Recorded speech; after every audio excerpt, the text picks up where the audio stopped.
Shall we start the session now?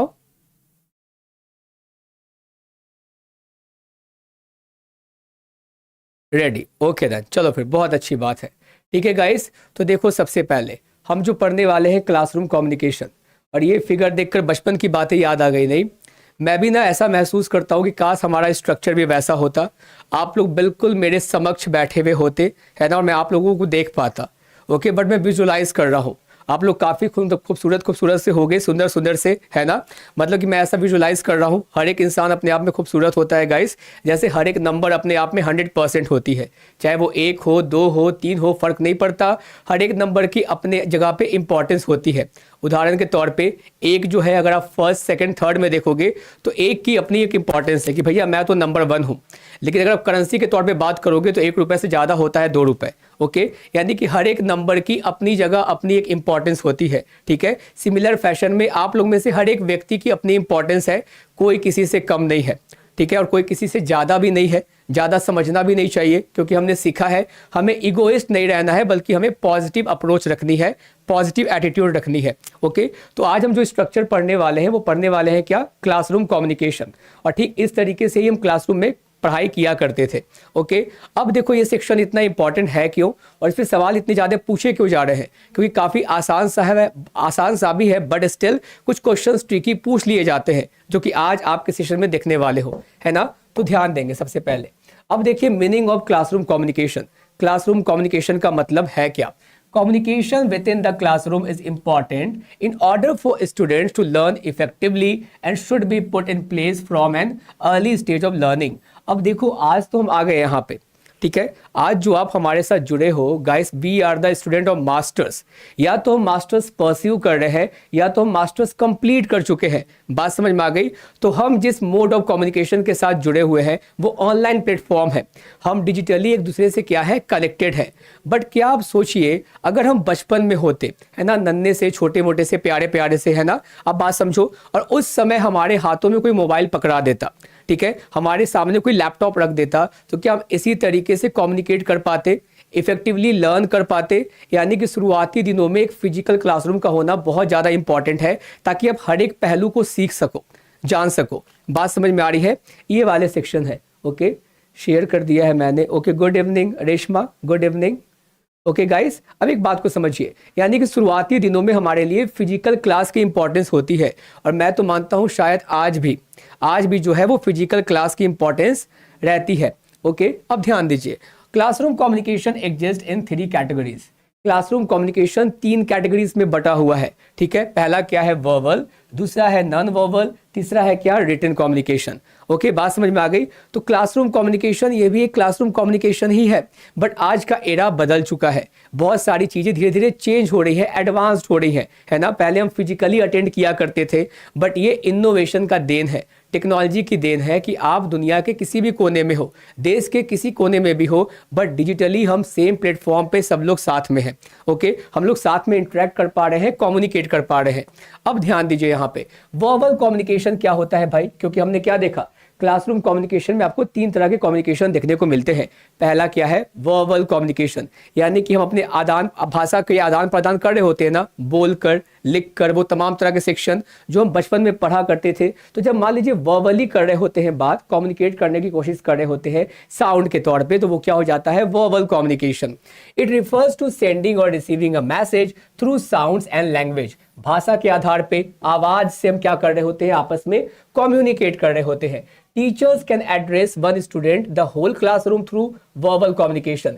Teacher या तो एक स्टूडेंट को बता सकता है, उसके डाउट्स को क्लियर कर सकता है पर्टिकुलरली इन पर्सन, या फिर वो इंटायर क्लास के लिए साथ में लेक्चर प्रोवाइड करवा रहा होता है बोलकर। अगर इस तरीके से कम्युनिकेशन की जा रही है तो वो क्या है, वर्बल कम्युनिकेशन है। For example, teacher may ask student to stand up, which is verbal communication. या तो मैं पूछ सकता हूं, जैसे मैं आपसे यहाँ पे पूछ रहा होता हूँ, इस क्वेश्चन का आंसर बताइए। अगर क्लासरूम होता तो मैं बोलता कि आप खड़े हो जाओ और आप बताओ कि इस क्वेश्चन का आंसर क्या होगा। अगर मैं इस तरीके से कम्युनिकेट कर रहा हूं तो मैं वर्बल कम्युनिकेशन कर रहा हूं। ओके, और उसके बाद देखिए नेक्स्ट क्या है, नेक्स्ट है आपका नॉन वर्बल कम्युनिकेशन। अब गाइस जब नॉन वर्बल कम्युनिकेशन कर रहे होते हैं हम, तो आवाज कम होता है वहां पे, बात समझ में आ गई। लेकिन हम अपने हरकतों से, अपने जेस्चर से बता रहे होते हैं हम कैसा फील कर रहे हैं, हम क्या बोलने की कोशिश कर रहे हैं। ओके, आपसे मेरा एक सवाल है, मुझे ये बताओ कि हम अपने रोजमर्रा के जीवन में सबसे ज्यादा कम्युनिकेशन क्या कर रहे होते हैं? वर्बल कम्युनिकेशन कर रहे होते हैं या फिर non verbal communication? Come on, let me no in the comment section कि हम रोजमर्रा के जीवन में डेली बेसिस पे ज्यादातर कम्युनिकेशन कैसा कर रहे होते हैं, वर्बल या फिर non verbal? Non verbal communication, है ना। आप समझते हो ना गाइस, वो स्कूल डेज को याद करो, वो कॉलेज डेज को याद करो, या फिर जो अभी भी कॉलेज में है वो उस लाइफ को जी रहे होंगे जिसे हम लोग आमतौर पर मिस करते हैं। ठीक है, वो आंखों आंखों के इशारे गाइस, बात समझ में आ रही है ना। यानी कि अगर किसी को लेकर कुछ फीलिंग्स है मन में, तो आप सामने से या तो मुस्कुरा देते हो या फिर आप वैसा कुछ हरकत कर रहे होते हो कि आप इंडिकेट करने की कोशिश कर रहे होते हो, yes there is something something. बात समझ में आ रही है। तो वो सारा कुछ कॉलेज लाइफ में हुआ करता था, स्कूल लाइफ में हुआ करता था। या फिर ये याद कीजिए कि जब एग्जामिनेशन होने वाला समय आया करता था तो हम लोग चिटिंग करने के प्लान बनाया करते थे, खास करके ट्रू एंड फॉल्स वाले सेक्शन में बोला करते थे कि अगर देख, अगर उस क्वेश्चन का आंसर सही होगा तो तू मुझे ऐसे करके इशारे कर देना या फिर तू ऐसे करके बता देना। सेकंड का अगर मैं कहूंगा कि सेकंड का क्या होने वाला है, इधर ट्रू या फिर फॉल्स। बात समझ में आ रही है। यानी कि आप हरकतों से, एक्शन से कम्युनिकेट करने की कोशिश कर रहे हो, क्योंकि अगर एग्जामिनेशन हॉल में आपने मुंह खोला, सामने से जाकर पूछा, तो फिर शायद आपको पेपर नहीं देने दिया जाएगा। ओके, तो उन तमाम तरह के कम्युनिकेशन को हम करते आ रहे हैं और आज इतने बड़े हो गए हैं। ओके, हालांकि बहुत लोग को हम लोग बड़े नहीं लगते, अभी भी बचपना जिंदा है गाइस, और मैं मानता हूं बचपना जीवित ही रहना चाहिए मरते दम तक। ओके, कुछ तो जीवित रहे। बात समझ में आ रही है। एनीवे, अब देखो नॉन वर्बल कम्युनिकेशन क्या है?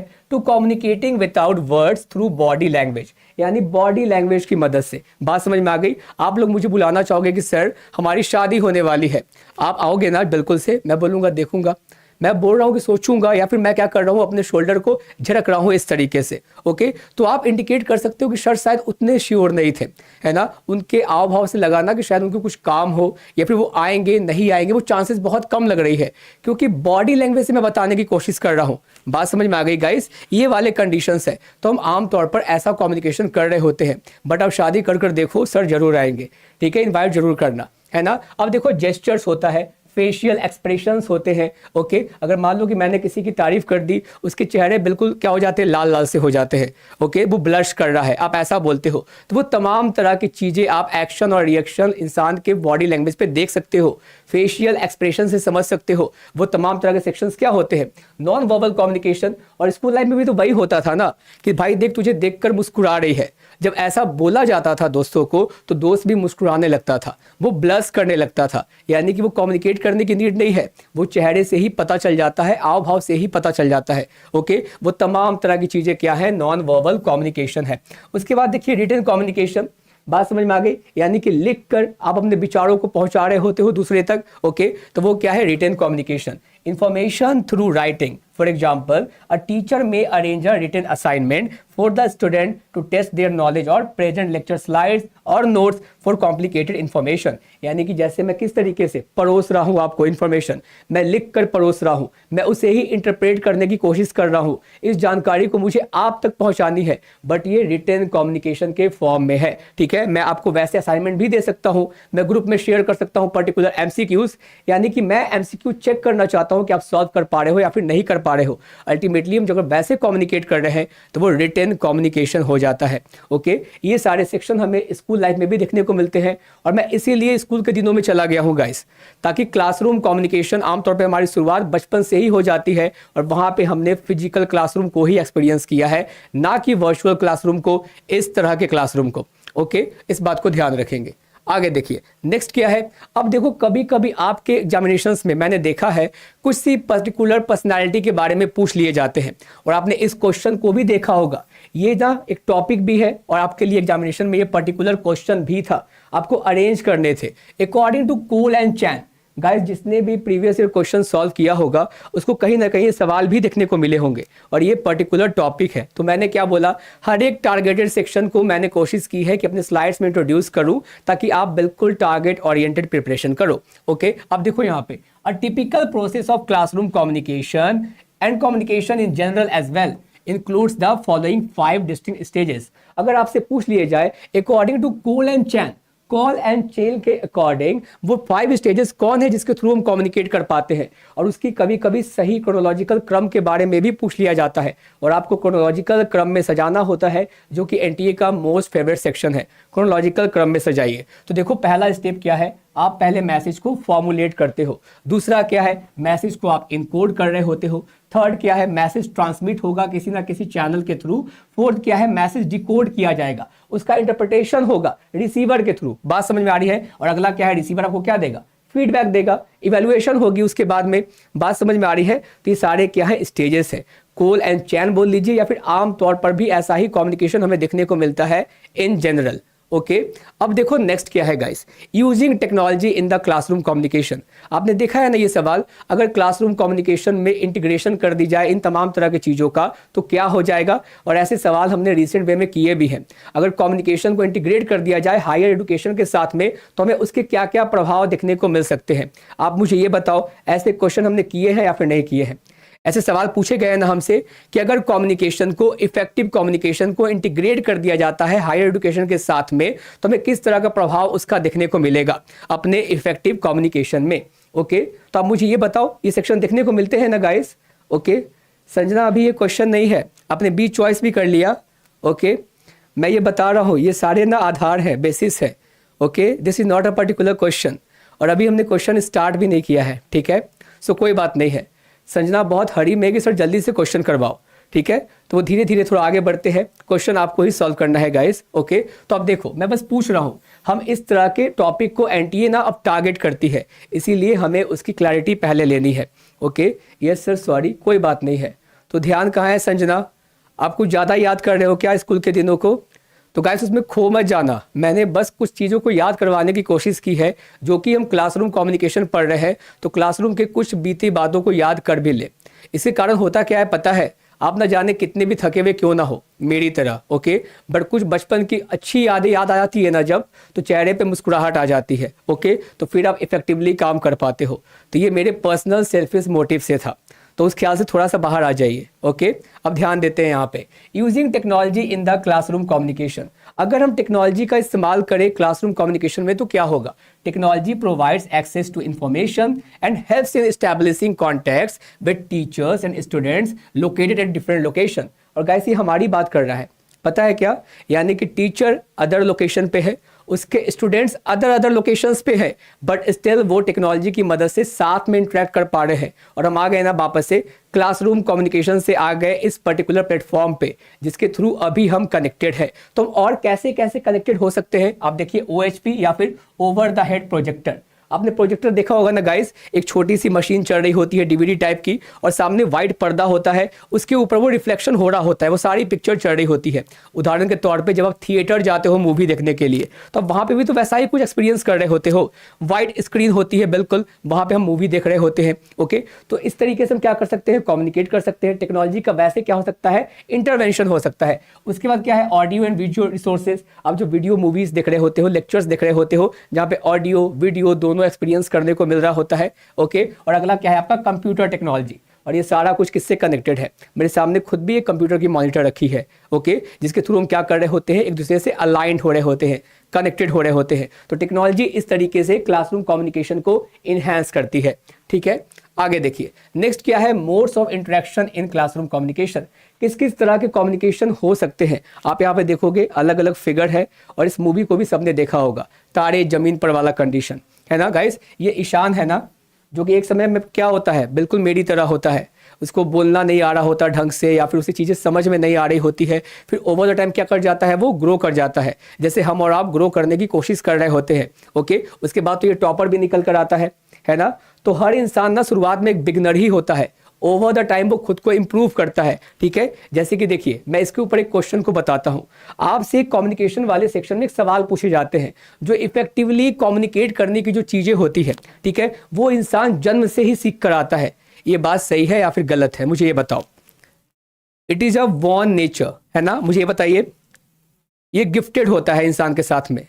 क्या इफेक्टिव कम्युनिकेशन करना गिफ्ट होती है गाइस, नेचुरल गिफ्ट है वो, या फिर हम ओवर द टाइम पीरियड में सीख लेते हैं उसको? कम ऑन बी क्विक, बताओ। निकिता अब नो बता रहे, फॉल्स, एग्जैक्टली है ना गाइस, यानी कि मतलब ये गॉड गिफ्टेड नहीं होती, ठीक है, गॉड गिफ्टेड हो आप, है ना, जिसको भगवान ने जन्म दिया है, हमने इंसान के रूप में जन्म लिया है और हम बहुत अच्छे तरीके से कंट्रीब्यूट कर सकते हैं अपने समाज को। बात समझ में आ गई? हमारा जन्म ही हमारे लिए गिफ्ट है कि इस धरती का हम पार्ट बने। भगवान ने ऐसा सोचा कि हाँ चलो ठीक है, इसको ना इंसान में ही जन्म देते हैं, इसमें वो बात है, ये कुछ ना कुछ बड़ा करने वाला है। Are you getting my point? तो सब लोग की अपने आप में खुद की एक इंपॉर्टेंस है, ठीक है। तो अब एक बात को समझिए, अगर हम क्लासरूम कम्युनिकेशन की बात कर रहे हैं या फिर मैंने भी बात की इफेक्टिव कम्युनिकेशन की, तो ओवर द टाइम पीरियड लोगों को सुनकर, देखकर, समझकर, अपनी गलतियों को परखकर हम सीखते हैं और धीरे धीरे वो चीज़ें इंप्रूव हो जाती है और हम बेटर वे में कम्युनिकेट कर पाते हैं। ओके, तो ये गॉड गिफ्टेड नहीं होता, आप ओवर द टाइम पीरियड में से एक्सपीरियंस करते हो और आप सीख लेते हो। ओके, तो आप देखो क्लासरूम में क्या होगा, टीचर और स्टूडेंट के बीच में बात हो सकती है, कम्युनिकेशन हो सकती है, टीचर या फिर दो स्टूडेंट ने घेर रखा है, वहां पे महक और सुष्मिता दोनों हैं और दोनों टीचर से क्या कर रहे हैं, कनेक्ट कर रहे हैं, बात कर रहे हैं, पूछ रहे हैं कुछ। ओके, या फिर स्टूडेंट्स के बीच में भी बात होती है गाइस, जब टीचर क्लास के बाहर चले जाते हैं, ठीक है, तो स्टूडेंट्स क्या करते हैं, आपस में ही बात करना शुरू कर देते हैं। ओके, या फिर स्मॉल पीयर ग्रुप, आपने देखा होगा, यानी कि क्लासरूम में भी छोटे छोटे ग्रुप बने हुए होते हैं, 4 लोगों का ग्रुप होता है, कोई आपस में बात कर रहा है, कोई आपस में बात कर रहा होता है, पीयर्स बात कर रहे होते हैं, हमारे दोस्त, यानी कि जिससे हमारी ट्यूनिंग मैच करती है। और ऐसा कुछ हमने भी एक्सपीरियंस किया है अपने लाइफ में। ओके, और उसके बाद क्या है, टीचर और क्लासरूम स्टूडेंट। अगर मान लो टीचर वापस से आ जाता है क्लासरूम में, तो फिर वही केवल कम्युनिकेट करेगा, सारे स्टूडेंट, कोई ग्रुपिंग नहीं, कुछ नहीं कि यार 4 लोग की ग्रुप है, महक बोल रही है, सुष्मिता बोल रही है, छोड़ना यार क्या सुनना है इनको, डेली तो आकर बक बक कर ही रहे होते हैं, कल सुनेंगे, क्लास करेंगे, आज मन नहीं है, आज किसी इंपॉर्टेंट टॉपिक पे चर्चा कर लेते हैं। ओके, तो वैसा कुछ नहीं होता। अगर टीचर ने क्लास में एंट्री ले ली है गाइस, तो सारी ग्रुपिंग खत्म, सब जो पीछे पलटे हुए थे बेंच के ऊपर वो सामने देख रहे होंगे टीचर की तरफ फेस करके, भले चेहरा कितना भी खराब क्यों ना हो, बट देखना तो आपको पड़ेगा उसको। ओके, और उसके बाद उनको ही सुनना पड़ेगा, भले ही वॉइस कितनी खराब क्यों ना हो मेरी तरह। बात समझ में आ रही है? यानी कि उस समय आपका जोर नहीं चलता, एक टीचर होगा और सारे क्लासरूम के स्टूडेंट के साथ में वो कम्युनिकेट कर रहा होगा। ओके, और all student of the classroom, या फिर सारे बच्चे ही चिल्लाने लगे, है ना, छुट्टी हो गई, छुट्टी हो गई, घंटी बज गई, सब लोग भाग जाते हैं। बात समझ में आ गई? तो ये तमाम तरह के सेक्शन आपको एक क्लासरूम कम्युनिकेशन में देखने को मिलता है, जो कि क्या है, मोड्स ऑफ इंटरेक्शन। इस तरह से कम्युनिकेट हमारे क्लासरूम में हो रहा होता है। ओके, गुड इवनिंग साम्या, ठीक है, चलो फिर आगे देखते हैं। अब है टाइप्स ऑफ क्लासरूम कम्युनिकेशन।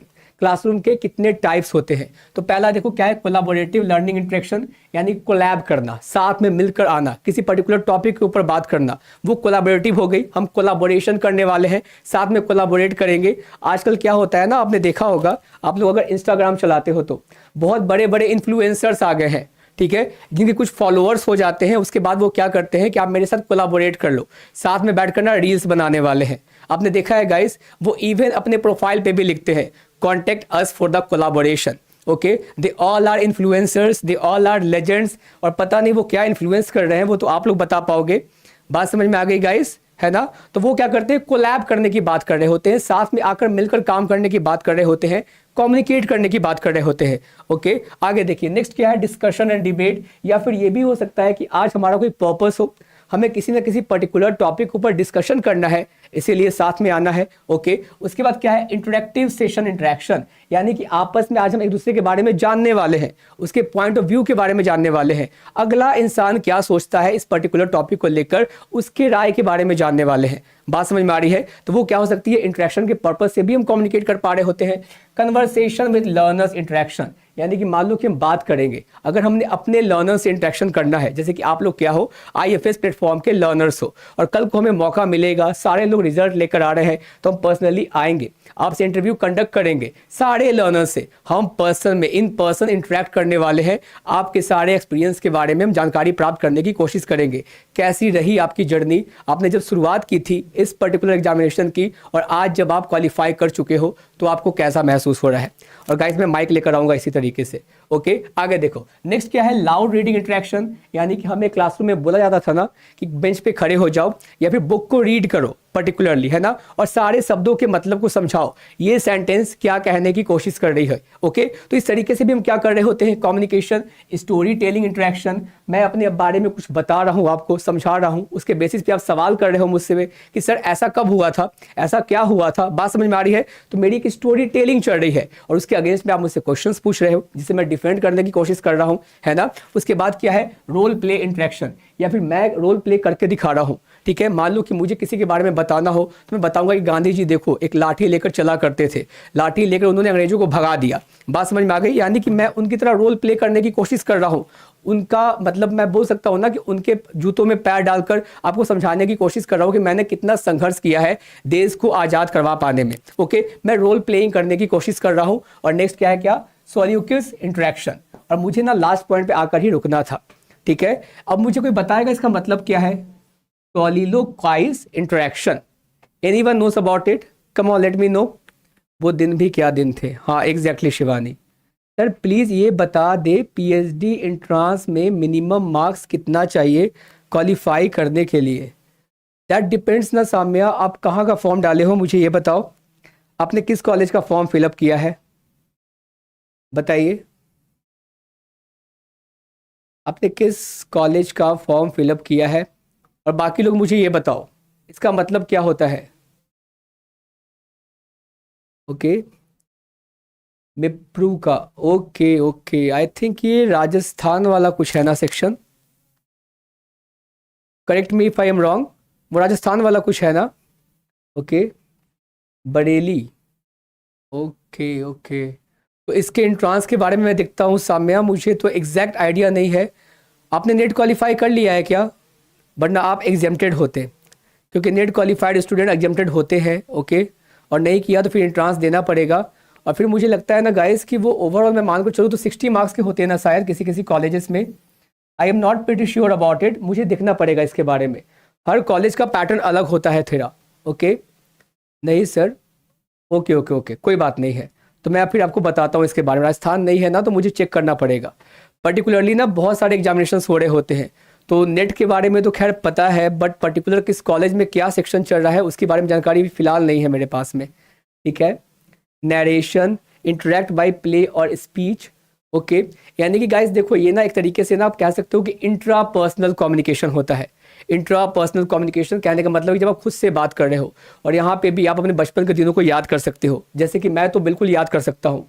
जैसे कि आप क्या कर रहे हो कि आपके सामने कोई फ्रेंड बैठा हुआ है, एग्जाम का समय चल रहा है और कोई क्वेश्चन आपको समझ में नहीं आ रही और आप उसके कॉपी से कॉपी करने वाले हो, यानी कि चीटिंग करने वाले हो बेसिकली।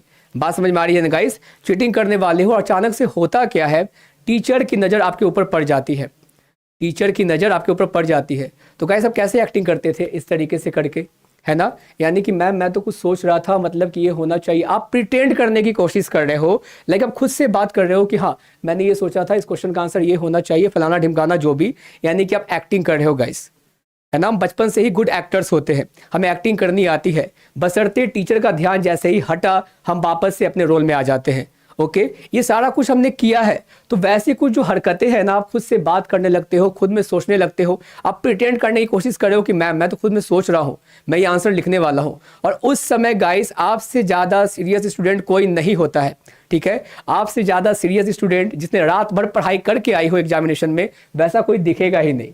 लेकिन जब तक टीचर की नज़र आप पे है, आप तब तक ही वैसा रोल प्ले करने वाले हो। टीचर की नज़र हटी, दुर्घटना घटी। आप हो सकता है सामने वाले की कॉपी लेकर भी ले लो और लिखना शुरू कर दो, ठीक है। तो हमने ये सारा कुछ किया है, तो वैसा कुछ इंटरेक्शन हो रहा है जो खुद से हो रहा है बेसिकली, उससे आप कहते हो सोलिलोक्वाइज इंटरेक्शन। सॉर्टेड, बताइए। कोई बात नहीं दीक्षा, राइट। सर एम कोचिंग पढ़ाती हूँ तो मुझे स्कूल वाले दिन याद आते हैं। हाँ एग्जैक्टली संजना, एग्जैक्टली। तो गाइस ये क्लियर हो गया। महक, सुष्मिता, नाउ क्लियर, बताइए। इस तरीके से ना देखो चीज़ों को याद रखना ताकि ना एग्जाम के समय ना आप रिलेट करके आंसर कर पाओ। ओके, बताओ, be quick. Clear sir, okay then, चलो अच्छी बात है। और इसीलिए तो मैं कहता हूँ कम्युनिकेशन का सेक्शन ना बिल्कुल क्लियर ही होना चाहिए, क्योंकि हमने बचपन से बहुत कुछ एक्सपीरियंस किया है। इसके क्वेश्चंस गलत नहीं हो सकते गाइस, इसीलिए लॉजिकली सोच कर आंसर कीजिएगा। Okay, and with this we have come to the end of this particular session. लेकिन सेशन एंड नहीं हुआ है, हमारे क्लासरूम कम्युनिकेशन समाप्त हो गए। जितना जानना था उतना हमने जान लिया, और अब बारी आती है आपकी। और मैं वापस से याद दिला दूं, जिन्होंने भी अभी तक ऐप को डाउनलोड नहीं किया है तो वो जाकर ऐप को डाउनलोड कर लीजिए। जो कि एग्जामिनेशन हमारी नज़दीक है, आपको unit wise mock test, scholarship test, वो तमाम तरह के सेक्शन आपको ऐप में देखने को मिलेंगे। और मैंने आप सभी के लिए वेबसाइट को एक्सप्लोर करने के तरीके भी बताए हैं, किस तरीके से आप उसका लाभ उठा सकते हो एग्जाम में सफलता प्राप्त करने के लिए, जो आपको आज या कल तक प्रोवाइड करवा दी जाएगी, जो आप चैनल पर जाकर विजिट कर पाओगे। ओके, अब देखो ध्यान से, अब जो सेक्शन आने वाला है वो है क्वेश्चन आंसर राउंड, जो कि बारी है आपकी। तो मेरा रोल समाप्त हो गया, तो क्या हम आप लोग की परीक्षा ले सकते हैं? आप लोग तैयार हो अपने अपने परीक्षा के लिए? बताओ फटाफट से, बी क्विक। और सेशन स्टार्ट करने के पहले हर कोई आंसर क्विकली करेगा, सभी लोग पार्टिसिपेट करेंगे, कोई डिले नहीं करेगा, रिस्पॉन्ड क्विक आना चाहिए। बताइए। ओके, मेरा नेट खत्म हो गया है, मैं बाद में देख लूँगी, कोई बात नहीं है साम्या, बट इंश्योर करना कि आप सेक्शन को देख लेते हो, ठीक है। और गाइस एग्जाम तक वाईफाई इंस्टॉल करवाइए, ठीक है, पढ़ाई में बाधा नहीं उत्पन्न होना चाहिए, है ना। चलो फिर, यस, अच्छी बात है। फिर देन सेशन को स्टार्ट करते हैं। अब देखो पहला सवाल है आपके स्क्रीन पे, ध्यान से पढ़कर आंसर करो। Differentiation between acceptance and non acceptance of certain stimuli in classroom communication is the basis of. ध्यान से पढ़कर आंसर करेंगे।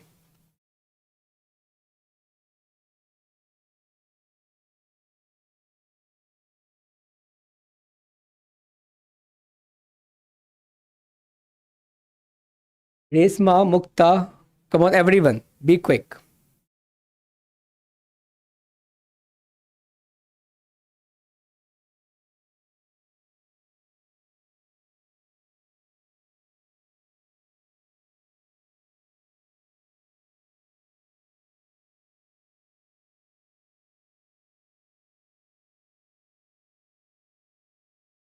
संजना अब बी बता रहे, चांदनी अब सी बता रहे। Okay, what about others? Shivani C, okay okay. Kalpana 3, okay. Vinita C, okay. What about others?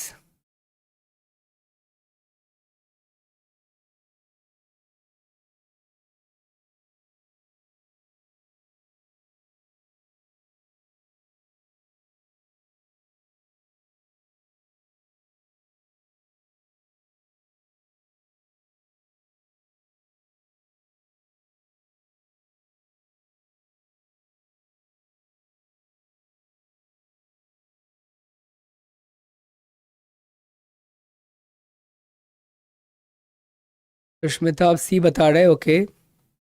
Guys इतना वक्त लगने वाला है इस क्वेश्चन में। महक आप बी बता रहे, okay. Differentiation between acceptance and non acceptance of certain stimuli in classroom communication is the basis of. किसका बेसिस है?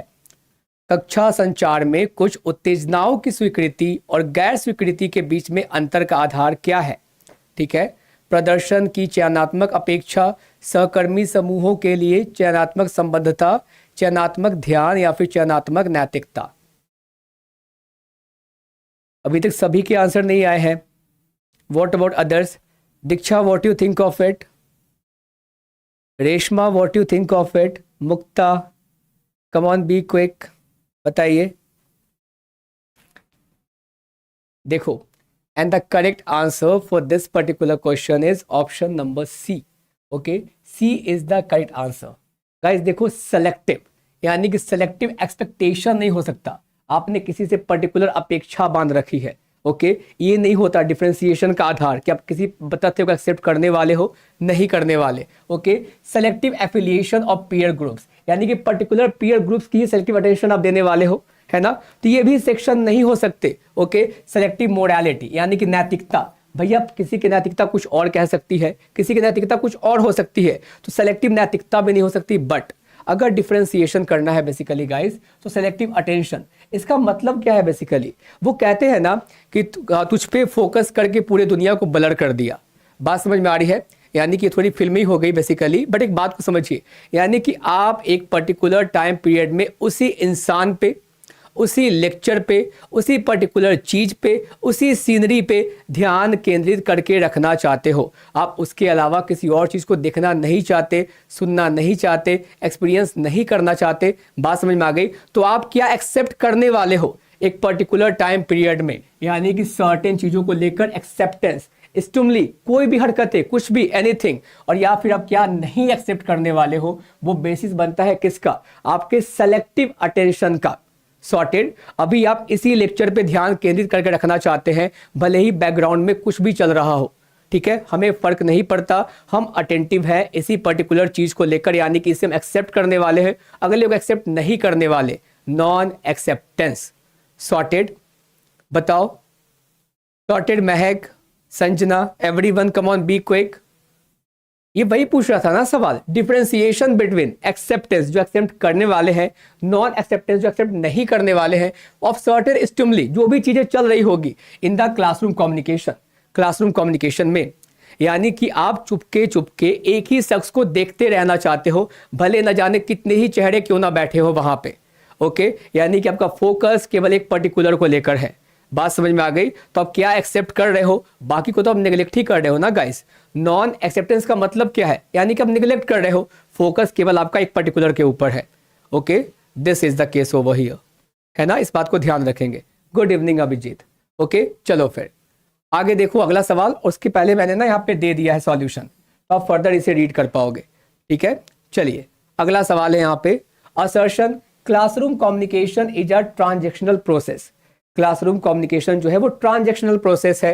A teacher does not operate under the assumption that student responses are purposive. और teacher उस उद्देश्य से काम नहीं करता कि स्टूडेंट के जो पर्पस है वो उद्देश्यपूर्ण है या फिर नहीं है। ओके, क्वेश्चन को ध्यान से पढ़कर आंसर कीजिए।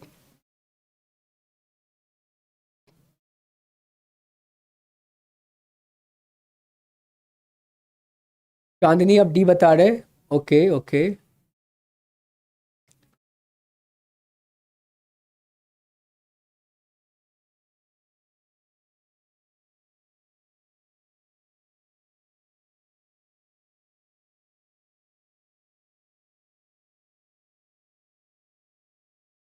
तो चांदनी आप सी बता रहे, शिवानी आप सी बता रहे। ओके ओके,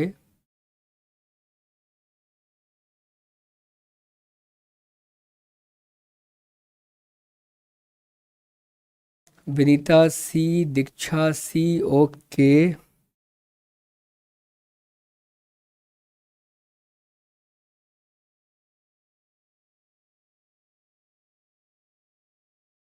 संजना आप ए बता रहे, ए ट्रू है। अच्छा ए ट्रू है, ओके। कल्पना आप सी बता रहे।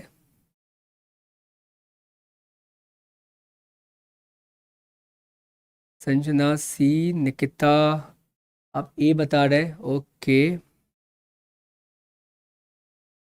What about others? Abhijit, Mukta, Reshma, what you think of it? हमारे सेट के स्टूडेंट जो सेट के चैनल पे क्लास अटेंड कर रहे हैं, व्हाट यू थिंक गाइस? महक आप ए बता रहे। ओके, सुष्मिता आप सी बता रहे। Okay okay, come on be quick, what about others? बाकियों को क्या लगता है भाई?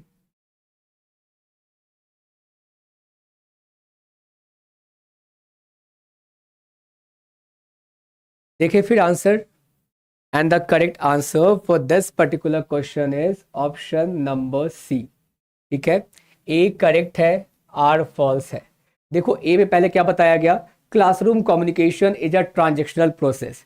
गाइस ट्रांजेक्शनल प्रोसेस जब हम पढ़ते हैं मॉडल्स ऑफ कम्युनिकेशन, जो कि बहुत जल्द मैं लेकर आने वाला हूँ, मॉडल्स भी हमारे लिए इंपॉर्टेंट है, बट स्टिल हमने कभी ना कभी तो पढ़ा होगा ना। गाइस आप पढ़ते हो पहला क्या, एक लीनियर मॉडल ऑफ कम्युनिकेशन। अब दूसरा क्या पढ़ते हो, इंटरैक्शनल मॉडल ऑफ कम्युनिकेशन। बात समझ में आ गई, इंटरैक्शनल मॉडल ऑफ कम्युनिकेशन। और आप थर्ड पढ़ते हो क्या, transactional model of communication. Guys आप देखो लीनियर वाले में क्या होता है, फीडबैक यहाँ पे क्या होती है, फीडबैक यहाँ पे गायब होती है, किसी प्रकार की फीडबैक नहीं होती। आप इंटरेक्शनल को कैसे पहचानते हो, यहाँ पे फीडबैक होता है बट क्या होता है, डिलेड फीडबैक होता है, यानी कि फीडबैक लेट से आने वाली है। बात समझ में आ रही है? और यहाँ पे क्या मिलता है आपको, फीडबैक इंस्टेंट फीडबैक मिलता है, यानी कि तुरंत फीडबैक मिलता है। अब आप एक बात समझो, ये भी तो एक क्लासरूम है ना। आपसे मैं जब सवाल पूछ रहा हूं, मैं आपके ऑप्शंस को रीड भी कर रहा हूं, आप सी बता रहे हो, बी बता रहे हो, आप ए बता रहे हो, तब बोल रहे हो यस सर, ए बी या फिर सी। बात समझ में आ गई? यानी कि मैं आपको इंस्टेंट फीडबैक दे रहा हूं। ये ट्रांजेक्शनल मॉडल ऑफ कम्युनिकेशन है गाइस। और आप इमेजिन कीजिए कि अगर हम क्लासरूम में बैठे हुए हैं, कोई टीचर हमें बोलता है कि उठो अपने बेंच पर, पढ़ना शुरू करो, तो क्या वो डिलेड फीडबैक होगा? टीचर ने कहा आप उठ जाओगे, बेंच पे खड़े हो जाओगे, बुक खोलोगे, रीड करना शुरू कर दोगे, तो वहां पे इंस्टेंट फीडबैक हो रहा होता है। तो ये बात तो बिल्कुल सही है, classroom communication is a transactional process. यानी कि ट्रांजेक्शनल के लिए आपको इन तमाम तरह के मॉडल्स के बारे में जानकारी होनी चाहिए। अगर पता है तो वेल एंड गुड, बहुत अच्छी बात है। नहीं पता है तो आने वाले सेशन में हम कवर करने वाले हैं। ओके, उसके बाद देखिए क्या है, a teacher does not operate. Guys, teacher does operate, बात समझ में आ रही है? Teacher does operate. एक बात को आप सोचो, है ना, अगर मैं आपके लिए क्लास को डिजाइन कर कर लाता हूं, आपको पता है कि सर आज कम्युनिकेशन को टीच करने वाले हैं, और मैंने आपको बताया क्या कि आज मैं क्लासरूम कम्युनिकेशन को टीच करने वाला हूं। और क्लासरूम कम्युनिकेशन को टीच करने के पहले मैं आपको खुद उन यादों में लेकर जा रहा हूं जब हम लोग क्लासरूम में हुआ करते थे, बचपन की यादों में, ताकि उस बैकग्राउंड में हम घूम कर आए, एक बार उन तमाम तरह की चीजों को वापस एक्सपीरियंस करें, ताकि जो क्लासरूम का जो माहौल बने ना, वो बिल्कुल वैसा ही बने कि हाँ सर वैसी चीजें होती थी, और उसके बेसिस पे आप क्वेश्चन आंसर कर पाओगे, है ना, उसे सोच करके, रिलेट करके। तो मैं तो चाहूंगा ना कि जिस पर्पस से मैं क्लास को डिजाइन कर कर ला रहा हूं, वो पर्पस फुलफिल हो, आप उस तरीके से रिस्पॉन्ड करो। अगर मैं बोलता हूं हाँ या ना, आप बोलो यस सर, हाँ या फिर ना। बात समझ में आ रही है? ट्रू या फिर फॉल्स, तो आप बोलो ट्रू या फिर फॉल्स, अपने अंडरस्टैंडिंग के बेसिस पे। यानी कि वो पर्पसफुल होना चाहिए। अ टीचर डज ऑपरेट, ओके, उस उद्देश्य से मुझे रिस्पांस भी मिलने चाहिए। वरना मान लो कि मैं पूछूंगा कि ठीक है बताइए क्लासरूम कम्युनिकेशन में क्या होता था, और आप बोल रहे हो सर वहां पे तो बस हम लोग क्या किया करते थे ना, पीछे बैठकर बात किया करते थे, वहां पे बैठकर हम बस हम लोग क्या किया करते थे ना सर, कमेंट किया करते थे, टीचर को अच्छी खासी बातें बोला करते थे, उसकी तारीफ किया करते थे। If you know what I mean, यानी कि बैक बेंच पे बैठकर हम टीचर को अच्छी अच्छी बातें बताया करते थे, उसके बारे में अच्छी बातें किया करते थे। ओके, तो गाइस ये कोई पर्पस हुआ, वो सारा कुछ किया करते थे, मैं मानता हूं। बट जो हमने पढ़ा अभी तक, और मैं आपसे पूछूंगा कि टाइप्स क्या होते हैं क्लासरूम कम्युनिकेशन के, तो सर एक वैसा टाइप होता है जिस क्लास में बच्चे पढ़ने वाले होते हैं, जैसे कि सेक्शन ए, और एक वैसा क्लासरूम होता है सर टाइप जो कि बच्चे ना आप जा नहीं पाओगे उस क्लासरूम में, जैसे कि सेक्शन डी, है ना। और गलती से कभी चौक लेने चले जाओ, डस्टर लेने चले जाओ, वहां के बच्चे इस तरीके से घूर कर देखेंगे कि दोबारा आप हिम्मत नहीं करने वाले हो। तो सर इस तरह के टाइप्स होते हैं। तो अब एक बात बताओ, तो जो मैंने इतना लंबा चौड़ा लेक्चर दिया, क्या मैंने इस आंसर को सुनने के लिए दिया था? कम ऑन बी क्विक, बताइए, क्या मैं आप लोगों से इस आंसर को एक्सपेक्ट कर रहा था? एवरीवन बताओ मुझे, guys come on let me no. ये पर्पस था मेरा कि सर एक टाइप होता है सेक्शन ए टाइप, एक होता है टाइप सेक्शन डी टाइप। हमने वही पढ़ा है टाइप्स ऑफ कम्युनिकेशन में अभी, टाइप्स ऑफ क्लासरूम कम्युनिकेशन। तो बताओ उद्देश्य है ना, एक पर्पस होना चाहिए ना। महक क्लियर, एवरीवन, गाइस सॉर्टेड। तो ए सही था आपका, आर फॉल्स था, और teacher does operate guys. Okay, बताओ बी क्विक, सबको समझ में आ गया या फिर मुझे और एक्सप्लेन करने की नीड है? मुझे तो नहीं लगता।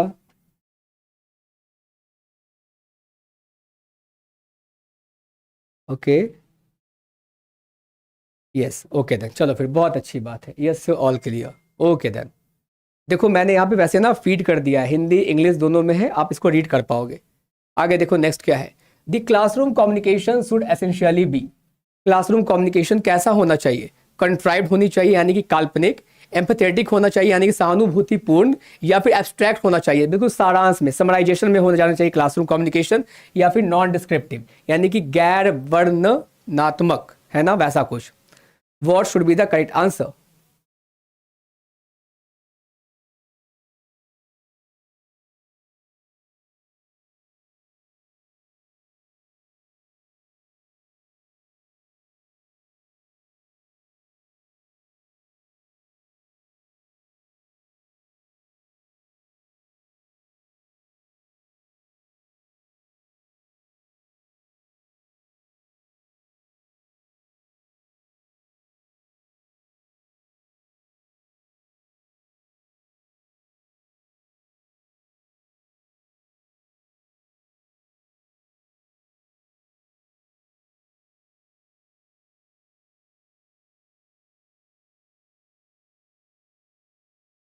गाइस सभी के आंसर आ गए।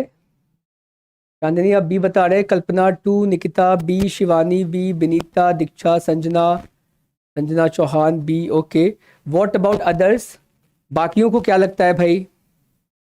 कम on be quick. Mehak, Sushmita, what about others? Nikita ने आंसर कर दिया। हाँ, निकिता ने आंसर कर दिया। ओके, बताइए कैसा होना चाहिए क्लासरूम कम्युनिकेशन? सुष्मिता बी बता रहे। Okay, what about others? Come on. इतना वेट नहीं करने का गाइस, इतना वक्त नहीं मिलने वाला एग्जामिनेशन में। Okay, and the correct answer for this particular question is all of you. सभी के सभी सही है, किसी ने भी गलत आंसर नहीं किया है। 2 इज द करेक्ट आंसर। और मैंने बताया था सिंपैथी और एम्पैथी का मतलब, अगर किसी स्टूडेंट को समझ में नहीं आ रहा तो टीचर को वैसा नहीं करना है, सॉरी, कि वो दूसरे को समझ में आ गया ना, बात खत्म, हम आगे बढ़ जाते हैं। इसीलिए मैं हर एक इंडिविजुअल से पूछ रहा होता हूँ। कल को आप भी इस प्रोफेशन में आओगे, जो कि आओगे ही 100%, तो आपको भी पूछना पड़ेगा। अकाउंट में सारे स्टूडेंट को लेना पड़ेगा, उन्हें वो बातें समझ में आ रही है, नहीं आ रही है। अगर नहीं आ रही तो क्यों नहीं आ रही, अगली बार मैं किस तरीके से एक्सप्लेन करूं ताकि उन्हें भी समझ में आ जाए। यानी कि आप सामने वाले की जगह अपने आप को रखकर देख रहे हो, अच्छा उसके साथ ये प्रॉब्लम है, तो ये प्रॉब्लम ना हो इसलिए मैं अलग तरीके से बताने की कोशिश करूंगा। बात समझ में आ रही है? तो वो क्या हो जाती है, एम्पैथी। इसीलिए empathetic will be the correct answer. Okay, आगे देखो, मैंने यहाँ पे बता दिया है, सारा उल्लेख किया हुआ है, तो आप देख सकते हो।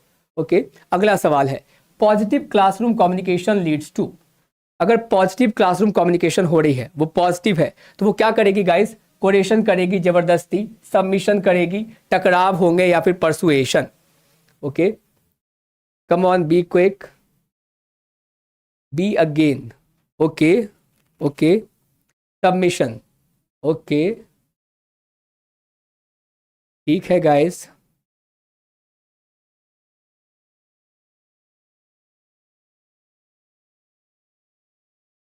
पॉजिटिव क्लासरूम कम्युनिकेशन है तो वो क्या करेगी? सबमिशन करेगी। ओके,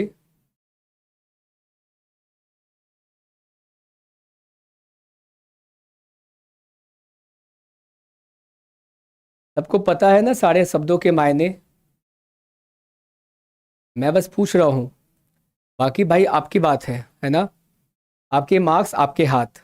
ओके, बट मैं उम्मीद करता हूँ कि सबको पता है सारे शब्दों के मायने। ओके, अगर क्लासरूम कम्युनिकेशन पॉजिटिव है, ए तो नहीं होगा, वो तो मैं बता देता हूँ, बस एक ही हेल्प कर सकता हूँ, ज़बरदस्ती नहीं होती क्लासरूम में।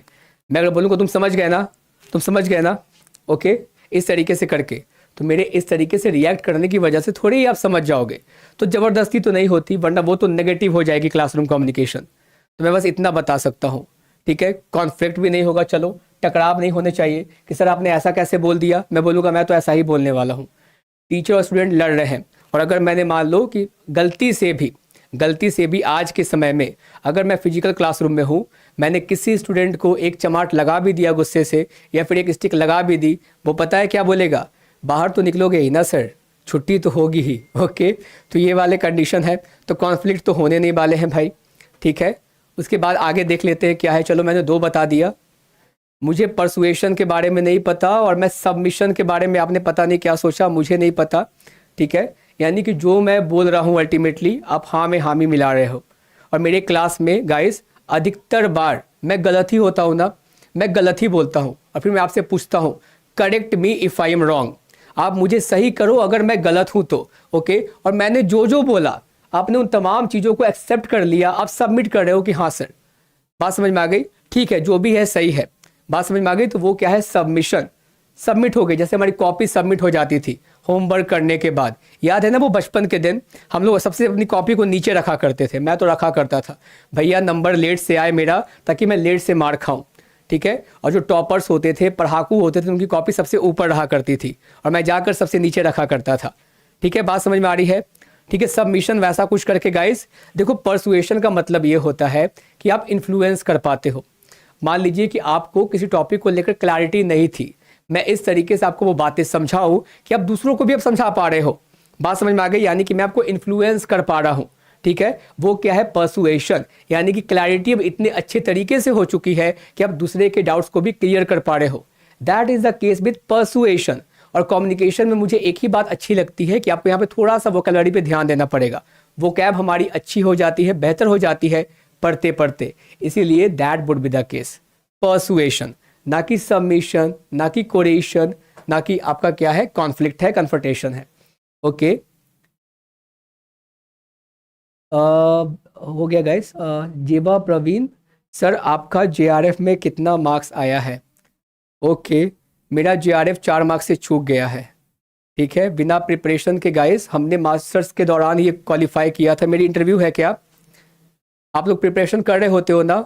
मुझे पता भी नहीं था कि मैं नेट देने जाने वाला हूँ।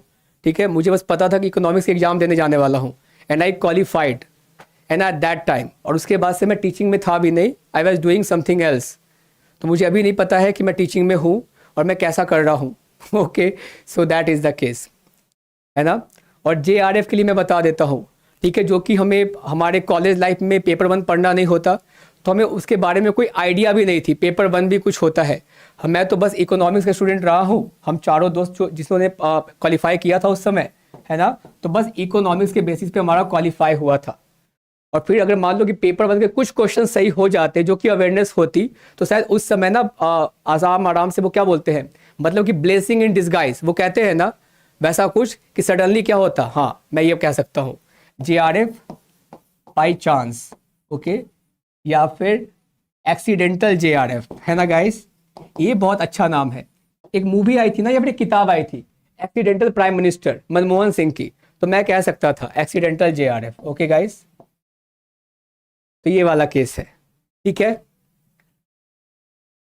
सर का मार्क्स जानने से बेटर है we should work on our marks. Okay okay, कोई बात नहीं है, no problem, I am not asking you. Okay, leave it, है ना, not okay, okay, everything is okay guys, everything is okay. ठीक है, we should not worry about it, है ना। मुझे बताने में भी कोई झिझक नहीं है, बट आप लोग जेआरएफ इंश्योर करो, और उसके लिए क्या है, पेपर 1। इसीलिए देखिए, मैंने कभी पेपर 1 को उतना सीरियस लिया नहीं था, but I am teaching you over here, है ना, क्योंकि आप लोग को वो परेशानी ना हो। बिकॉज अगर हमें जेआरएफ इंश्योर करना है ना गाइस, मैं बताता हूँ, पेपर 2 के साथ साथ पेपर 1 भी उतना ही इंपॉर्टेंट है जितना कि पेपर 2। बात समझ में आ रही है? इसीलिए पेपर 1 के भी हर एक सेक्शन को कवर करना है।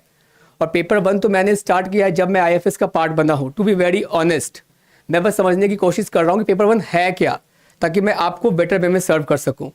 Okay okay, sorted.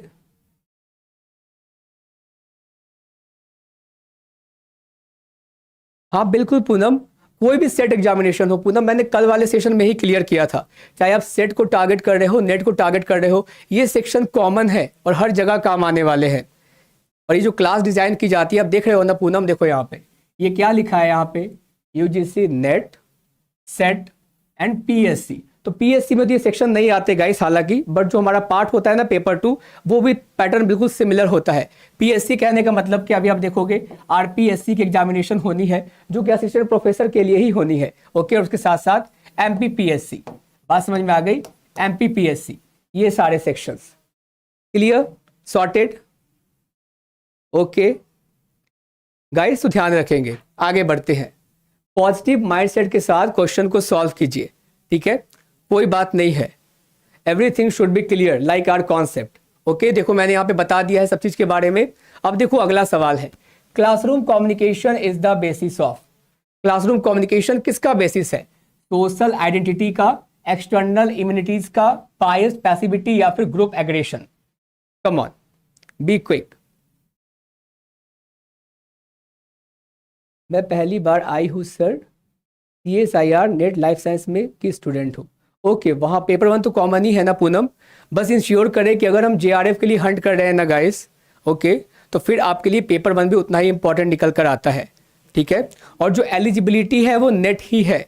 Assistant professor के लिए एलिजिबिलिटी नेट है, आप नेट क्वालिफाई कर गए, आप एलिजिबल हो जाते हो। अब जेआरएफ है, आपके पास में एक इंश्योरिटी रहती है कि आपको स्टाइपेंड मिलने वाला है। लेकिन अगर आप वर्किंग प्रोफेशनल हो, आप कहीं सर्व कर रहे हो, तो फिर आपको जेआरएफ के स्टाइपेंड नहीं मिलने वाले। ओके, आपको वो लूज करना पड़ता है। ठीक है, और आप जब पीएचडी परस्यू करोगे तभी आपको स्टाइपेंड मिलने वाले हैं, है ना। चलिए फिर, चांदनी आप ए बता रहे, Kalpana 1, Shivani A, okay. What about others?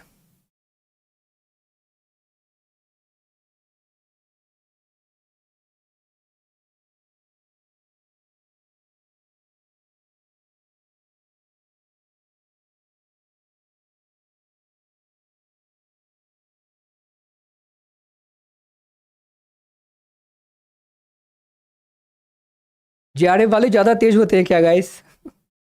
I was just asking.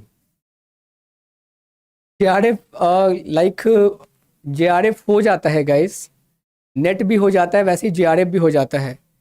Okay, तो जेआरएफ नेट लाइक उतना ज़्यादा वो नहीं है as far as my experience is concerned. Okay, it just depends कि आपने अप्रोच किस तरीके से किया है। ओके,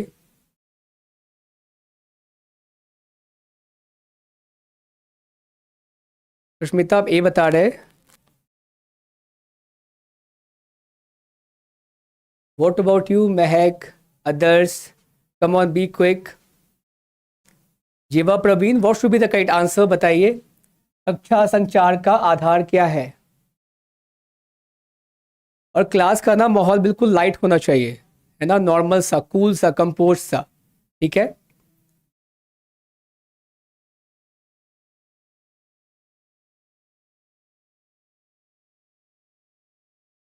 इतना वक्त लगना है इस क्वेश्चन में guys?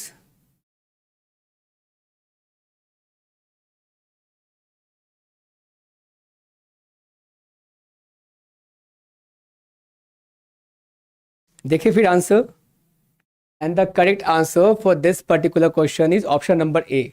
You all are absolutely correct. Okay, classroom communication किसका बेसिस है गाइस?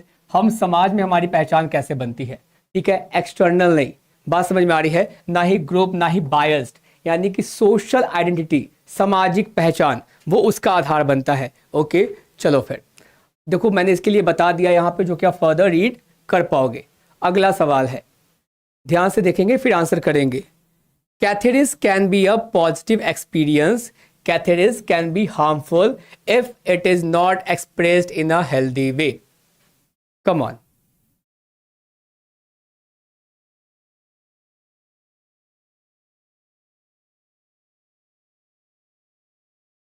कैथेरिस एक पॉजिटिव एक्सपीरियंस भी हो सकता है और कैथेरिस हार्मफुल भी हो सकता है अगर आप जिस तरीके से एक्सप्रेस करने वाले हो वो अगर हेल्दी वे में ना हो। लेकिन मैं कैथेरिस के बारे में नहीं बता रहा वो क्या है, बता दूंगा तो क्वेश्चन ही बता दूंगा मैं फिर। तो आप ये बताओ क्या होना है इसका आंसर।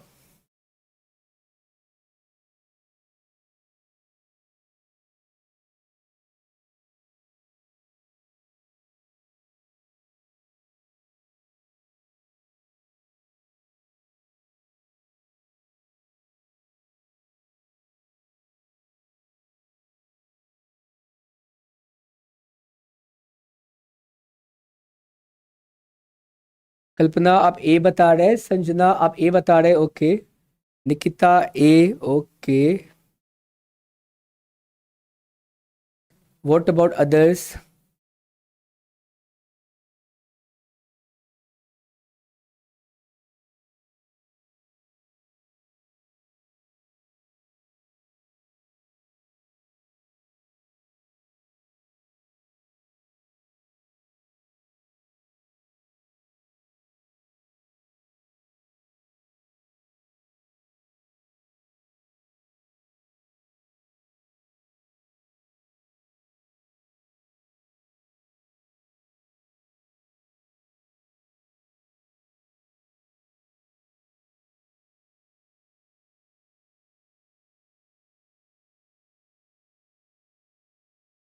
गाइस इतना वक्त लग रहा है इसमें? सुष्मिता आप ए बता रहे, ओके। What about others? देखो फिर, and the correct answer for this particular question is option number ए। देखिए, आपने पर्टिकुलर चीज़ को एक्सपीरियंस किया, वो पॉजिटिव एक्सपीरियंस भी हो सकती है। आपने पर्टिकुलर चीज़ को एक्सपीरियंस किया, वो नेगेटिव एक्सपीरियंस भी हो सकती है। आप बहुत गुस्से में हो, बात समझ में आ रही है, लेकिन आप जो एक्सपीरियंस कर रहे हो, जो उतावले हो रहे हो, आप गुस्से में हो, और अगर आप उसको गलत तरीके से क्या करते हो, रिप्रेजेंट करते हो, एक्सप्रेस करते हो। आप गुस्से में हो, बात करते करते आपने किसी के ऊपर हाथ उठा दिया, बात समझ में आ रही है गाइस? तो वो क्या हो सकता है, वर्स्ट हो सकता है केस, सिनेरियो वर्स्ट हो सकती है। मान लीजिए कि दो देशों के बीच में फाइट चल रही है, ठीक है, और उस फाइट के चक्कर में कोई देश किसी को देख नहीं रहा, यानी कि अंधाधुंध वो बमबारी किए जा रहा है, तबाही मचाया जा रहा है, फर्क नहीं पड़ रहा कि क्या बीत रही है किसी के ऊपर, यानी कि आप गुस्से में हो, समझ में आता है, बट आपको ये भी ध्यान रखना है क्या उससे बर्बादी ज़्यादा हो रही है या लिटरली आप सही डायरेक्शन में काम कर रहे हो। बात समझ में आ गई? तो अगर आपके जो एक्सपीरियंस है वो हेल्दी वे में नहीं एक्सप्रेस हो पा रहे हैं तो वो भयंकर रूप भी ले सकती है। इसीलिए क्या है, दोनों के दोनों एक्सपीरियंस स्टेटमेंट क्या है, बिल्कुल सही है। Sorted. Good evening Shivam. Okay guys, तो ये क्लियर हो गया और देखो मैंने यहाँ पे बता दिया है ना। एंड अगला सवाल है, which of the following are the characteristics of mind mapping? इनमें से कौन सी कैरेक्टरिस्टिक्स है माइंड मैपिंग की? ठीक है, देखिए यहां पे ध्यान से options, build around a central topic, use of long sentences and paragraphs to explain the content, या फिर the branches of a particular topic form a connected nodal structure, used of images and symbols to represent the ideas. Brain mapping, ठीक है, mind mapping की बात हो रही है। Okay, come on be quick, बताइए।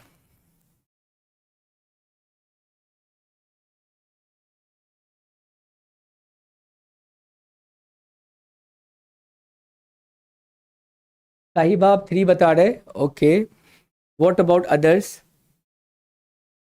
बाकियों को क्या लगता है भाई?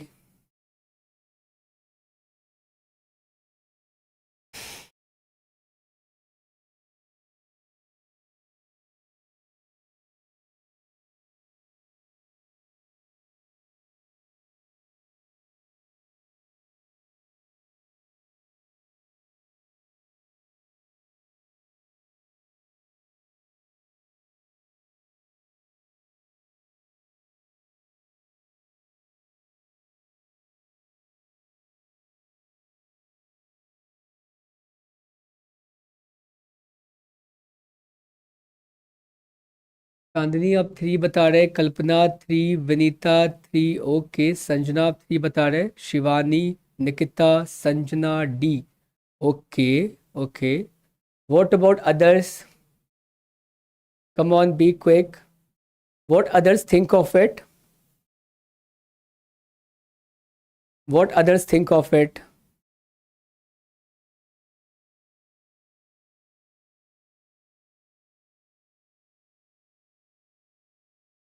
इतना ज़्यादा टिपिकल है गाइस ये क्वेश्चन, मतलब कि मुझे लगता है ना ये क्वेश्चन पढ़ते पढ़ते ना ऑप्शन एलिमिनेट कर दोगे आप, कौन होना है कौन नहीं होना है। ओके, चलो फिर देखते हैं। And the correct answer for this particular question is option number 3।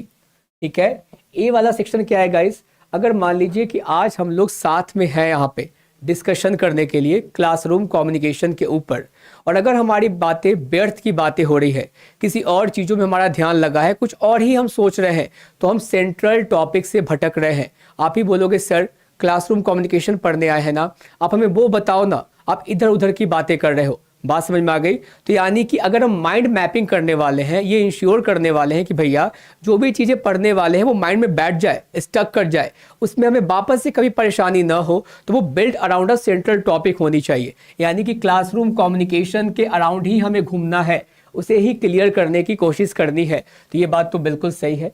Okay, उसके बाद देखिए, the branches of particular topic form a connected nodal structure. तो गाइस हमने किया क्या, कनेक्ट ही तो करने की कोशिश कर रहे हैं ना सारे डॉट्स को। हमने टाइप्स ऑफ कम्युनिकेशन को देखा है ना, जो कि हम देखने वाले हैं शायद आने वाले क्लासेस में। ओके, हमने कैरेक्टरिस्टिक्स ऑफ कम्युनिकेशन को देखा, उसके बाद बैरियर्स के बारे में पढ़ा, उसके बाद हमने मास मीडिया के बारे में जाना। आज हम जान रहे हैं क्या, क्लासरूम कम्युनिकेशन के बारे में। कहीं ना कहीं कम्युनिकेशन के अंदर भी डिफरेंट डिफरेंट पार्ट्स हैं जो कि साथ मिलकर प्रॉपर कम्युनिकेशन को क्रिएट करते हैं। सारे डॉट्स हम लगातार कनेक्ट करने की कोशिश कर रहे हैं। ओके, तो ये बात भी क्या है, बिल्कुल सही है आपकी। Use of images and symbols, आपने देखा ना क्लासरूम स्टार्ट होने के पहले मैंने आपको एक स्ट्रक्चर दिखाया, सिंबल दिखाया, एक इमेज दिखाया कि देखिए आज हम क्लासरूम कम्युनिकेशन को पढ़ने वाले हैं, जिसे देखकर आपने अपने बचपन की बातों को याद किया है। ओके, ये सारे सेक्शन, तो इस वजह से क्या होती है, क्लासरूम कम्युनिकेशन और भी ज़्यादा इंटरेक्टिव बनती है और चीज़ें आप विजुलाइज करके सोच कर देख पाते हो, याद कर पाते हो, विजुअलाइज कर पाते हो। ओके, तो ये सारी बातें तो बिल्कुल सही है। लेकिन जो बी में है कि use of long sentences and paragraphs, तो गाइस कम्युनिकेशन में हम तो इसे सीख रहे होते हैं ना, कम्युनिकेशन में तो भैया हम सीखते हैं इसे, दैट इज किस वाले पैटर्न को, keep it short and simple. तो अगर हम लंबे लंबे बस पैराग्राफ्स बोले चले जा रहे हैं, लिखते चले जा रहे हैं, लंबा खींच रहे हैं किसी सेंटेंस को, आप बोर हो जाओगे। आप बोलोगे सर आसान शब्दों में कहो ना, बताना क्या चाह रहे हो। बात समझ में आ गई। इसीलिए यूज ऑफ लॉन्ग सेंटेंसेस क्या हो जाता है, माइंड मैपिंग का पार्ट नहीं बनता, ठीक है, वो माइंड को अलग मैप कर देगा, वो माइंड डिस्टर्बिंग का पार्ट बन जाएगा। ओके, तो ये वाले सेक्शन को हम ध्यान रखेंगे, ठीक है। अगला सवाल है, ध्यान से देखिए, अगला सवाल क्या है गाइस।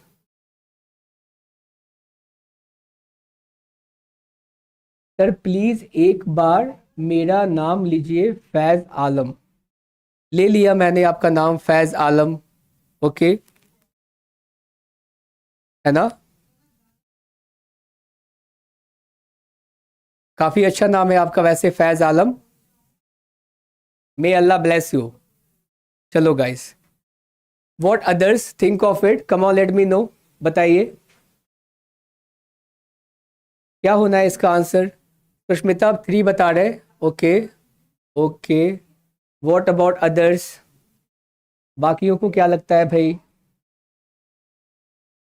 चांदनी आप 4 बता रहे, ओके। सुष्मिता के जस्ट ऑपोजिट, है ना। कल्पना आप भी 4 बता रहे, okay. What about others, be quick.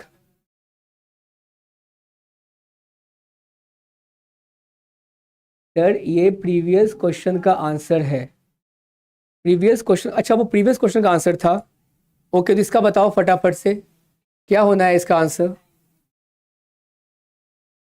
And I wish कि इस क्वेश्चन का आंसर कुछ वैसा हो। Okay, it's up to you, है ना, it's up to all of you. Question को ध्यान से पढ़कर बस आंसर करना, हड़बड़ा कर आंसर करने की नीड नहीं है, ठीक है।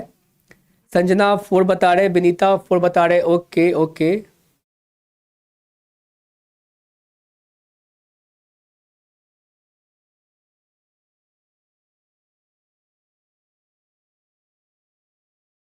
अच्छा संजना आप ए बता रहे, ओके।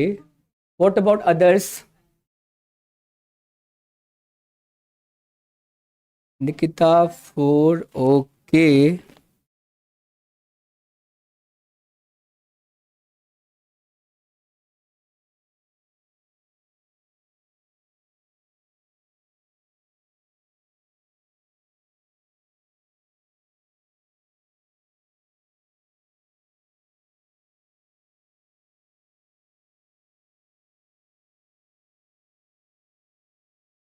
सुष्मिता आप आंसर कर चुके हो इसका, एवरीवन सबने आंसर कर दिया। नो सर 1, ओके कोई बात नहीं है। अभी जिसको भी आंसर चेंज करना है, जो करना है कर लीजिए।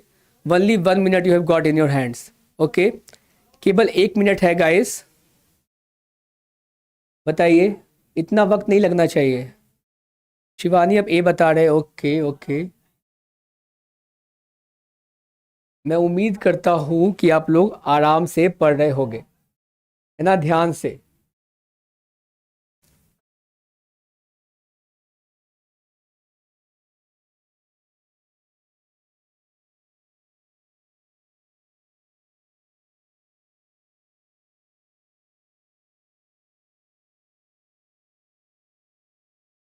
देखिए फिर आंसर, सबने आंसर कर दिया guys. The words communication, community and communion are etymologically related. शब्द संचार, समुदाय और कम्युनियन व्युत्पत्ति संबंधी रूप से संबंधित है, okay. And the correct answer for this particular question is option number 3 guys. याद है कल हमने पढ़ा था मास कम्युनिकेशन, मास मीडिया, जिसे आप इंटरचेंजेबली इस्तेमाल किया करते थे, आपस में साथ में देखा करते थे, एज अ सिनोनिमस इस्तेमाल किया करते थे, ओके। सिमिलर फैशन में अगर आप बात करते हो कम्युनिकेशन, ठीक है, कम्युनिकेशन, है ना, कम्युनिटी, बात समझ में आ गई, कम्युनियन, वो तमाम तरह के जो वर्ड है ना गाइस, आपस में वो क्या है, एटिमोलॉजिकली रिलेटेड है। ये तो दिख रहा है, आसपास ही मतलब होता है कुछ ना कुछ उसका, ओके। और उसके बाद क्वेश्चन 2 क्या है, एज ह्यूमन सोसाइटी डेवलप्ड, जैसे जैसे मानव जाति, पहले हम आदि मानव थे ना, आपको पता है ना, हमारे मतलब क्या होता था, शरीर के ऊपर वस्त्र भी नहीं हुआ करते थे, ठीक है, कोई जानवर के खाल हुआ करते थे, पेड़ पौधे लिपटे हुआ करते थे, वहां से ट्रांजिशन हुआ है धीरे धीरे, ठीक है। पहले साइन लैंग्वेज हुआ करती थी, भाषा भी नहीं हुआ करती थी, लिखा हुआ होता था कोई चीजें जिसका इंडिकेशन मतलब कुछ और हुआ करता था। Over the time we have developed, okay, और जैसे जैसे हम डेवलप करते चले गए हैं, क्या सिस्टम और सिंपल होता चला गया है, वो और कॉम्प्लेक्स हुई है ना गाइस। अलग अलग जगह के लोग अलग अलग भाषा बोल रहे होते हैं, यानी कि बहुत जगह पे आप देखोगे डिफरेंट लैंग्वेज है कम्युनिकेट करने के, तो वो कॉम्प्लेक्स हुआ है, ठीक है, कॉम्प्लेक्सिटीज बड़ी है, सिंपल थोड़ी हुआ है।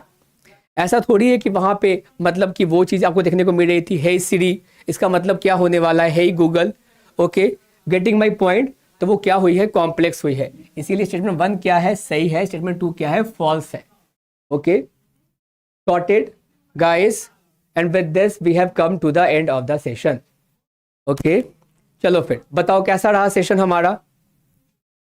क्लासरूम कम्युनिकेशन सॉर्टेड, किसी को कोई डाउट है, anything you want to ask, you want to add,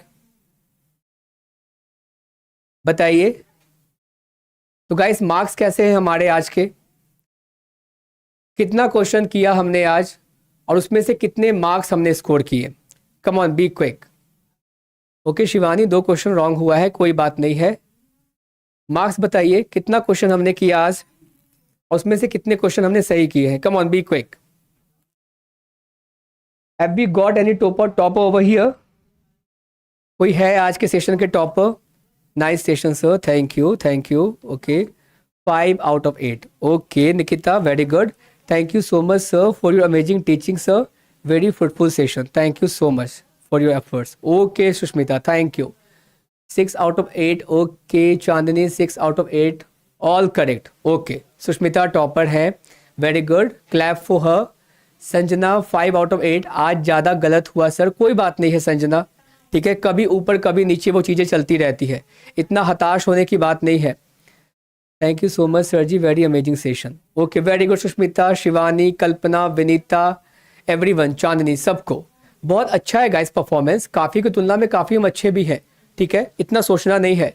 और अभी क्या है कि हमारे पास 1 मंथ का वक्त है, ठीक है, तो आप इंश्योर करो कि क्लासेस जब बंद हो जाती है, समाप्त हो जाती है, वापस से क्वेश्चन को सॉल्व करते हो, उसे समझने की कोशिश कर रहे होते हो। Okay, all are clapping for Sushmita, very good, बहुत अच्छी बात है, ठीक है, इस तरीके से सपोर्ट बनाए रखना है। और मैं एक बात और क्लियर कर देता हूँ, देखिए सवाल कुछ भी हो, ठीक है, जीवन भी आपसे बहुत तरह के सवाल पूछता है ना, बात समझ में आ गई, तुम्हें हताश नहीं होना है, डिफेंड करने की कोशिश करनी है। ओके, और सब चीज़ों को पॉजिटिव लेकर चलना है गाइस लाइफ में, ठीक है, हर एक चीज़ पॉजिटिव लेकर चलना है। ओके, इसीलिए माइंड को चिल रखिए, रिलैक्स्ड, कूल, काम एंड कंपोज्ड, और बस फोकस होना चाहिए तो हमारा किस पे, जैसे मैंने क्या बताया स्टार्टिंग में, तुझ पे फोकस करके सारे दुनिया को ब्लर कर दिया, यानी कि आपका जो फोकस केवल नेट पे होने चाहिए और आप सारी चीज़ों को ब्लर कर दो, बाकी जगह क्या चीज़ें चल रही है फ़र्क नहीं पड़नी चाहिए। सॉर्टेड, इसी तरीके से हम आगे बढ़ते रहेंगे, हम हर एक सेक्शन को कवर करने की कोशिश करेंगे और हम वापस इंटरेक्ट करेंगे कल। तो गाइस उम्मीद करता हूँ कि सेशन आपको पसंद आया होगा। अगर आपको हमारा सेशन पसंद आता है तो आपसे रिक्वेस्ट है कि आप हमारे वीडियो को लाइक करेंगे, चैनल सब्सक्राइब करेंगे और उन तमाम दोस्तों के साथ भी शेयर करोगे जो आने वाले नेट एग्जाम को टारगेट कर रहे हैं। उम्मीद करता हूँ सेशन मज़ेदार रहा होगा। किसी भी तरह से कोई डाउट रह जाती है, आप हमसे पर्सनली फीडबैक पूछ सकते हो आप कमेंट सेक्शन में। ओके, चलिए फिर, have a good day guys, मिलते हैं कल फिर, ठीक है, नाइस सेशन। चलिए फिर, thank you so much, have a good day, bye bye, take care.